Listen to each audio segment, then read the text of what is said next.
ಕಾರವಾರ ತಾಲೂಕಿನಲ್ಲಿ ಗಾಂಜಾ ಮಾರಾಟ ಮಾಡುತ್ತಿದ್ದ ಇಬ್ಬರು ಕಾರ್ಮಿಕರನ್ನ ಚಿತ್ತಾಕುಲ ಠಾಣಾ ಪೊಲೀಸರು ಬಂಧಿಸಿ ನ್ಯಾಯಾಲಯಕ್ಕೆ ಹಾಜರುಪಡಿಸಿದ್ದಾರೆ. ಶಿರವಾಡ ನಾಡಗೇರಿಯ ಕಟ್ಟಡ ಕಾರ್ಮಿಕ ಇಬ್ರಾಹಿಂ ಸಾಬ್ ಹಾಗೂ ಕಡವಾಡ ಮಹಾದೇವ ದೇವಸ್ಥಾನದ ಬಳಿಯ ಹೋಟೆಲ್ ಕಾರ್ಮಿಕ ಕಾರ್ತಿಕ ಕಡವಾಡ್ಕರ್ ಬಂಧಿತ ಆರೋಪಿಗಳಾಗಿದ್ದಾರೆ. ಅವರಿವರ ಕೆಳಗೆ ಕೆಲಸ ಮಾಡಿದ್ದು ಸಾಕು ಎಂದು ಸ್ವಂತವಾಗಿ ಏನಾದರೂ ಮಾಡಬೇಕು ಎಂದು ನಿರ್ಣಯಿಸಿದ ಇವರಿಬ್ಬರು ಕಾರ್ಮಿಕರು ಗಾಂಜಾ ಮಾರಾಟಕ್ಕೆ ಪ್ರಯತ್ನಿಸಿ ಸಿಕ್ಕಿಬಿದ್ದಿದ್ದಾರೆ. ಶಿರವಾಡದ ನಾಡಗೇರಿ ಬಳಿ ಬಿಷಪ್ ಆಸ್ಪತ್ರೆ ಬಳಿ ಮನೆ ಮಾಡಿಕೊಂಡಿರುವ ಇಬ್ರಾಹಿಂ ಸಾಬ್ ಅಲ್ಲಿ ಇಲ್ಲಿ ಗೌಂಡಿ ಕೆಲಸ ಮಾಡಿಕೊಂಡಿದ್ರು. ಇಬ್ರಾಹಿಂ ಸಾಬ್ ಅವರಿಗೆ ಕಡವಾಡದ ಮಹಾದೇವಸ್ಥಾನದ ಬಳಿ ಇರುವ ನೀಲು ಸ್ವೀಟಿನಲ್ಲಿ ವಾಸವಾಗಿರುವ ಕಾರ್ತಿಕ ಕಡವಾಡ್ಕರ್ ಅವರ ಸ್ನೇಹ ಬೆಳೆಯಿತು. ಅವರಿಬ್ಬರೂ ಸೇರಿ ಗೋವಾ ಕಡೆಯಿಂದ ಸ್ಕೂಟಿಯಲ್ಲಿ ಗಾಂಜಾ ಸಾಗಿಸುತ್ತಿದ್ರು.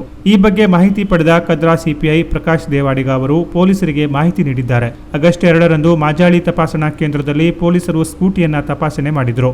ಆಗ ಅಲ್ಲಿ 50 ಗ್ರಾಂ ಗಾಂಜಾ ಕಾಣಿಸಿತು. ತಕ್ಷಣ ಗಾಂಜಾವನ್ನು ವಶಕ್ಕೆ ಪಡೆದ ಪೊಲೀಸರು ಕೂಡಲೇ ಇಬ್ಬರನ್ನು ವಶಕ್ಕೆ ಪಡೆದು ಪ್ರಕರಣ ದಾಖಲಿಸಿ ಮುಂದಿನ ತನಿಖೆ ಕೈಗೊಂಡಿದ್ದಾರೆ. Canara plus news, Karwar.